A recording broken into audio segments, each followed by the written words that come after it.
हरे कृष्णा। आज के समय में ब्रांड वैल्यू की बड़ी बोलबाला है। ब्रांड एक सिंबल से रिप्रेजेंट होता है, एक सिंबल होता है ब्रांड के पीछे। कोई भी व्यक्ति कोई शर्ट पहनता है, कोई ग्लासेस पहनता है, कोई कैप पहनता है, हर चीज का एक ब्रांड होता है। वो ब्रांड का लोगो देख के, सिंबल देख के हमें उसकी कीमत का पता चलता है। और वही ब्रांड, वही लोगो व्यक्ति के जीवन में एक या तो पॉजिटिव या तो नेगेटिव एक इंप्रेशन छोड़ता है। कभी भी कोई भी लोगो देख के, कोई ब्रांड देख के हमारे दिमाग में एक ख्याल पैदा होता है। ऐसे कई सिंबल होते हैं हमारे जीवन के अंदर जिनको देख के हमें या तो पॉजिटिव या तो नेगेटिव ख्याल मिलता है। तो आज वैसे ही कुछ सिंबल्स के बारे में चर्चा करेंगे। महाभारत में शकुनी ने पासे बनवाए थे उसके पिता की रीढ़ की हड्डी से। जब उसके पिता की और उसके भ्राता की दर्दनाक मौत हुई, तब धृतराष्ट्र बदला लेने के लिए उसने क्या किया, अपने पिता की रीढ़ की हड्डी से पासे बनवाए, ताकि उसको हमेशा याद रहे कि यही पासे इस्तेमाल करके मुझे धृतराष्ट्र को नीचे गिराना है, बदला लेना है। उसके पिता ने जानबूझ के शकुनी का पैर तोड़ दिया ताकि शकुनी को जीवन भर याद रहे कि उसका लक्ष्य क्या है, उसे क्या करना है। हालांकि उसका लक्ष्य बहुत ही नकारात्मक था, इसलिए वो पासा देख के, उसका टूटा हुआ पैर देख के, जो एक सिंबल है उसकी नकारात्मक भावना को रिप्रेजेंट करने का। जब भगवान राम को वनवास मिला और भरत को अयोध्या का राज सिंहासन मिला, तो भरत जी ने कहा कि ये सिंहासन के काबिल मैं नहीं हूं, और इसीलिए उसने भगवान राम की चरण पादुका को ये सिंहासन दिया। वो चरण पादुका भगवान राम को रिप्रेजेंट करती थी।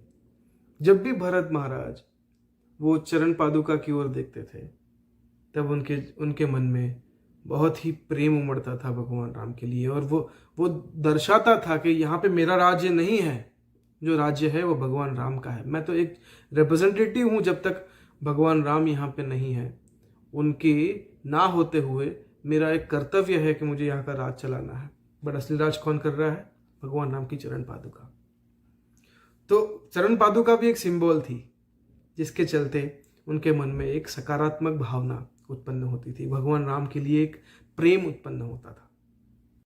ब्रज के अंदर कंस ने बड़ा आतंक मचाया हुआ था। वो हर दिन किसी न किसी दानव को भेजता था ब्रजवासियों को परेशान करने के लिए, आतंक मचाने के लिए।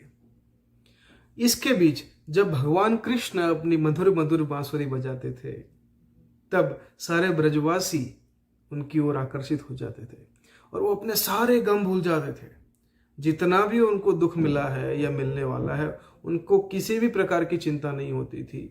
एक बांसुरी की आवाज सुनने भर से ही उनको सारे आनंद मिल जाते थे, एक उत्सव का माहौल बन जाता था। तो वो बांसुरी की आवाज भी पॉजिटिविटी की वेव्स को रिप्रेजेंट करती है। ऐसा जरूरी नहीं है कि जो सिंबल है वो देखना ही चाहिए। कभी म्यूजिक भी एक सिंबल का कारण बनता है, एक सिंबल बन सकता है। तो इस प्रकार के बहुत सारे सिंबल होते हैं व्यक्ति के जीवन में। कुछ सिंबल से हमारे मन की सकारात्मक भावनाएं पैदा होती है, क्योंकि उस सिंबल से हमारी कोई अच्छी यादें जुड़ी हुई है, एक सकारात्मक याद जुड़ी हुई है। उसी प्रकार से कुछ सिंबल ऐसे होते हैं जिनसे हमारी नकारात्मकता जुड़ी हुई है, एक नकारात्मक याद जुड़ी हुई है। तो वो जो सिंबल है जिससे हमें पॉजिटिविटी मिलती है, वो हमें अपग्रेड करेगा, और जो सिंबल है जिससे हमें नेगेटिविटी मिलती है वो हमें हमेशा डाउनग्रेड करेगा। हमारा मन जो है उसके अंदर जगह थोड़ी सी है। अभी उस जगह के अंदर अब नकारात्मकता ठूस ठूस के भर दोगे तो पॉजिटिविटी के लिए कोई जगह नहीं बचेगी।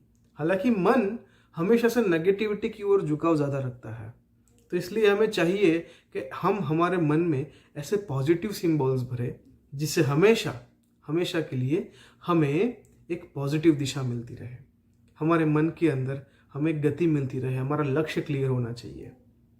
तो ऐसे सिंबल्स हमें जीवन में बहुत ही उपयोगी है। जब ब्रजवासियों के जीवन में और भरत जी के जीवन में एक पॉजिटिव सिंबल था, कृष्ण की बांसुरी के रूप में और भगवान राम की चरण पादुका के रूप में। और वही उनके जीवन का लक्ष्य था, वही उनके सारे मन पे छाया हुआ था। इसके चलते उन्हें उससे पॉजिटिविटी मिलती थी, इतना आनंद मिलता था, इतना उत्साह मिलता था कि उनके जीवन में डर की कोई जगह नहीं थी। ना ही उनको कभी एंजाइटी होती थी, ना ही कभी कोई डिप्रेशन होता था। वो आनंद मिलता ही रहता था। और इसके बिल्कुल विरुद्ध शकुनी के जीवन में कुछ सिंबल जो थे वो नेगेटिविटी को रिप्रेजेंट करते थे। हालांकि उसका लक्ष्य वह था, बट फिर भी वो नेगेटिव होने के कारण वो हमेशा एंजाइटी में जीता रहता था और बाद में उसी प्रकार से उसका नाश हुआ। तो कभी भी नेगेटिव सिंबोलिज्म हमें जीवन में आगे बढ़ने में मदद नहीं कर सकता है।